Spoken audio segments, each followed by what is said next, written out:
हमें शास्त्रों को अंदर से पढ़ने से पहले ही शास्त्रों के ऊपर जो नाम लिखा है उन नाम को यदि हम पढ़ लेते हैं, उनको ही समझ लेते हैं, तो पूरा शास्त्र पढ़ने की जरूरत ही नहीं पड़ती है।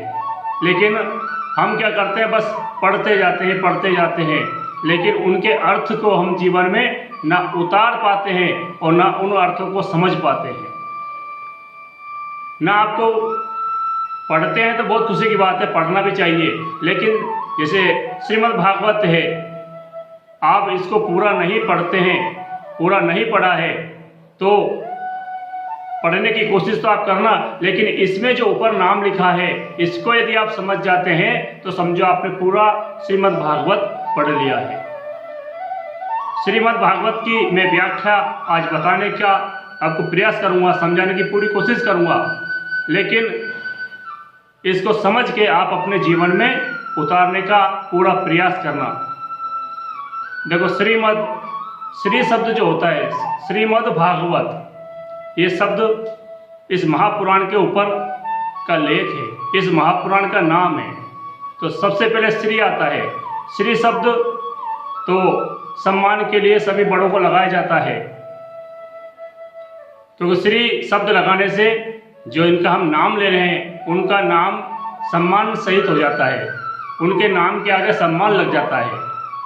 और दूसरा, श्री शब्द का एक अर्थ और होता है कि श्री शब्द लगाने से हमारे नाम के साथ हमारी पत्नी, धर्म पत्नी जो होती है वो जुड़ जाती है। समझो श्री शब्द लगाया तो पति पत्नी दोनों का नाम जुड़ गया। भले ही आप पति का नाम नहीं ले रहे हैं तो भी श्री शब्द के साथ पत्नी का नाम अपने नाम के साथ जुड़ जाता है, क्योंकि ये कहा गया है, कहीं सुनते हैं हम भी, श्रीपति, श्रीपति मतलब लक्ष्मीपति। अस कही श्रीपति कंठ लगावे, आपने ये बात हनुमान चालीसा में पढ़ी है कई बार। अस कही श्रीपति कंठ लगावे, श्रीपति मतलब सीतापति या लक्ष्मीपति। तो श्री शब्द का एक अर्थ हमारे जीवन में ये भी है कि ये एक तो किसी भी भगवान हो या कोई भी इंसान के सम्मान में लगाया जाता है उसके नाम के आगे, और दूसरा अर्थ इसका ये है कि श्री शब्द से अपनी पत्नी का नाम भी हमारे नाम के साथ जुड़ जाता है। इसके बाद आता है मद, श्री मद कहते हैं घमंड को। अब किसी को सत्ता का घमंड है, किसी के पुत्र अधिक हैं उसका घमंड है, किसी के धन अधिक है उसको उसका घमंड है। मतलब हर इंसान के कहीं न कहीं दिमाग में घमंड बसा हुआ है, और उस घमंड को तोड़ने के लिए ये पुराण बनाया गया है। देखिए, जब 7 दिन की आप भागवत सुनते हैं, इनमें ज़्यादातर घमंड का नाश जिन जिन राजाओं का हुआ है, जिन राक्षसों का हुआ है, भगवान ने उनका घमंड का नाश किया है, ये बात ज़्यादा भागवत में आती है। कितना घमंड था कंस को, वो कृष्ण को बालक समझता था, जबकि वो जगतपति है, भगवान साक्षात धरती पर आए थे कृष्ण अवतार लेकर के, लेकिन वो समझ नहीं पाए और घमंड के बल उन्होंने उनको तुच्छ वाला समझा, छोटा वाला समझा, ग्वाला समझा, और उनकी महिमा को नहीं जान पाए। तो उनका घमंड दूर करने के लिए भगवान ने अवतार लिया। तो श्रीमद् भागवत में घमंड की चर्चा ज़्यादा ही आती है, क्योंकि इसका नाम ही यही रखा है व्यास जी महाराज ने, मद यानी घमंड, घमंड का नाश करने वाला पुराण भागवत, श्रीमद् भागवत। तो अब भागवत जो शब्द है इसमें 4 शब्द हैं, भागवतो। श्री का मैंने आपकी व्याख्या बताई है, मद की मैंने आपको व्याख्या बताई है, अब भागवत का मैं आपको व्याख्या बताता हूं। भागवत में 4 शब्द हैं, भागवतो। अब भा शब्द जो है पहला, उससे हमको क्या प्राप्त होता है, उस भा शब्द से हमारा भाग्य खुल जाता है। यदि हम श्रीमद् भागवत का पाठ करते हैं, पढ़ते हैं, तो जो पहला शब्द आया भा, उससे हमारा भाग्य खुल जाता है उसके बाद आता है गे। गे शब्द से हमारा गुमान मिट जाता है। गुमान का दूसरा अर्थ है घमंड, हमारा गुमान घमंड मिट जाता है। और गे के बाद आता है बे। बे से हमें हमारी गिनती विष्णु भक्तों में होने लग जाती है। और बे शब्द से हम वैकुंठ पति को प्राप्त कर सकते हैं। इसके बाद शब्द आता है ते। ते से हम जो है भव सिंधु से तर जाते हैं, संसार सागर से तर जाते हैं, मोह माया से तर जाते हैं, इससे संसार सागर से तर जाते हैं। तो मैं जो भा ग ब तो ये 4 शब्द आए हैं, इन 4 शब्दों का मैंने आपको व्याख्या बताई है। और व्याख्या बताई है भा ग ब तो ये 4 शब्दों की मैंने आपको व्याख्या बताई है। भा शब्द से भाग का खुल जाना, गे शब्द से गुमान यानी घमंड का मिट जाना, और वे शब्द से विष्णु भक्तों में गिनती होना हमारी, और ते शब्द से भव सिंधु से तर जाना। इसका दूसरा और मैं आपको अर्थ बताता हूँ। भे शब्द से भक्ति प्राप्त हो जाती है। हमें जब कथा सुनते हैं हम भक्ति में हमारा मन लगने लग जाता है, भक्ति प्राप्त होती है। और गे से ज्ञान आता है, और वे से वैराग्य हो जाता है, और ते से हमारे अंदर वैराग्य होने के बाद त्याग की भावना जो है हमारे अंदर आती चली जाती है। ये मैंने श्रीमद् भागवत, ये जो महापुराण है, इसके ऊपर जो लिखा श्रीमद् भागवत है, इसकी व्याख्या बताई है आपको।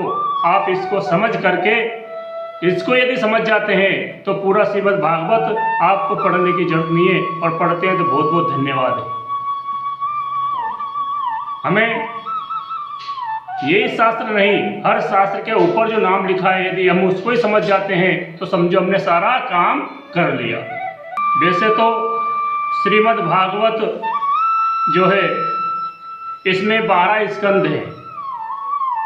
अब 12 स्कंद हैं। अब इसमें 12 स्कंद क्यों, 11 भी हो सकते थे, 10 भी हो सकते थे, या 13 भी हो सकते थे, 14 हो सकते थे, लेकिन 12 स्कंद क्यों आए हैं? ये 12 स्कंद इसलिए आए हैं क्योंकि भगवान का जो नाम है ओम नमो भगवते वासुदेवाय, ये 12 शब्द आते हैं भगवान के नाम में भी। ओम नमो भगवते वासुदेवाय, भगवान के नाम में 12 शब्द है, इसीलिए इस पुराण में भी 12 स्कंद है। एक बार फिर आपको बताऊंगा। ओम नमो भगवते वासुदेवाय, ये 12 शब्द आए भगवान के नाम में, इसीलिए इस पुराण में भी 12 स्कंद व्यास जी महाराज ने बनाए हैं। अच्छा, इसमें 11 स्कंद बनने वाले थे, तो व्यास जी महाराज ने फिर इसको बढ़ा करके 10वां जो स्कंद है उसको उत्तरार्ध और पूर्वार्ध में बदल के 12 कर दिए हैं, क्योंकि वो 11 ही हो रहे थे पहले, और इधर भगवान के नाम का अक्षर पूरे 12 हो रहे हैं, इसलिए उसको उस 10वें स्कंद के 2 टुकड़े कर दिए व्यास जी महाराज ने, और 12 शब्द पूरे कर दिए। इधर 12 स्कंद है, इधर भगवान के नाम में भी 12 अक्षर है। और इस 12 ही स्कंद में 335 अध्याय है। श्रीमद् भागवत में 12 स्कंद है, 335 अध्याय हैं, और इसमें 18,000 श्लोक हैं। ये श्रीमद् भागवत पुराण की गणना मैंने आपको बताई है। इसमें 12 स्कंद हैं, 335 अध्याय हैं, और 18,000 श्लोक हैं। ये सारी कथा जो है 7 दिन में पूरी कर दी जाती है। अभी तो कथा तो कही गई है, हर कथा के बाद में लिखा गया है कि शेष सहस्त्र मुख वर्णन हारी, अर्थात शेष नाग जी यदि उनके 1000 मुख से भी कथा का वर्णन करें तो भी उनने हाथ जोड़ लिए कि मैं भगवान की कथा पूरी नहीं कह सकता हूँ। अब जो 1000 मुख से भगवान की पूरी कथा नहीं कह सकते हैं, तो कोई कथाकार एक मुख से तो क्या कथा पूरी कह सकेगा। इसलिए भगवान की कथा का कोई पार नहीं है, लेकिन फिर भी कथाकार इसको 7 दिन में पूरी करने की कोशिश करते हैं। अब ये कथा 7 दिन ही क्यों वांची जाती है, ये इसका अर्थ मैं आपको अगले वीडियो में बताऊंगा, क्योंकि ये वीडियो जो बनाई है आपको शास्त्रों का जो ऊपर नाम लिखा है इसके लिए बनाई है, लेकिन अगली जो वीडियो है ये श्रीमद् भागवत 7 दिन ही क्यों वांची जाती है, इसमें इसका अर्थ मैं आपको अगली वीडियो में बताऊंगा। आप मेरे चैनल YouTube पर मेरा चैनल बना हुआ है P.अनिल शास्त्री इस नाम से। यदि आप मेरे चैनल को लाइक सब्सक्राइब करते हैं, सदस्यता लेते हैं, तो मेरी आने वाली अगली वीडियो आप तक जल्दी से जल्दी पहुंचेगी। इसलिए वीडियो को देखकर आप सदस्यता लेना नहीं भूलें और लाइक करना नहीं भूलें। जय श्री कृष्ण।